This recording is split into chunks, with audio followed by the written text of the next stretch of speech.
lot of critics of that said, you know, we shouldn't be having litmus tests for Supreme Court justices, but isn't that what you're calling for on Citizens United? Yes. And is that right in one instance and wrong in the other? Look, even if it's not stated publicly, we know that Republican presidents since Roe v. Wade have tried to appoint justices that would overturn Roe v. Wade.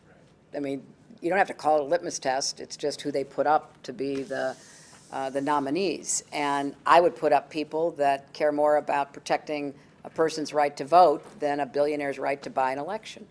And I don't know what's more fundamental to the functioning of a democracy than an electoral system and the way it's financed that people have confidence in and that they can trust is, you know, unbiased, not influenced by interests whose, you know, real motivations are not even disclosed. And, you know, in the 2014 election, 1/3 of the so-called independent funding that went into the campaigns on behalf of Republicans, principally,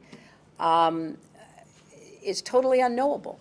No disclosure requirements. We have no idea where that money came from and what they were trying to buy.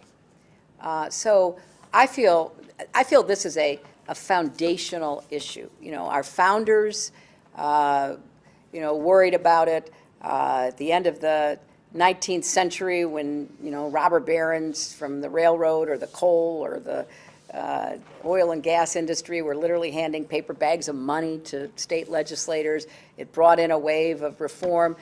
And I think the Supreme Court has been wrong since the Buckley case. I do not believe that it's an appropriate finding that, you know, free speech is absolutely equivalent to, you know, giving money into campaigns, particularly when I think in Citizens United, the court either assumed or believed that the money would be disclosed. And it's turned out that it hasn't been. So this is a critical issue for our democracy, and I would certainly not knowingly appoint somebody who thought Citizens United was a good decision.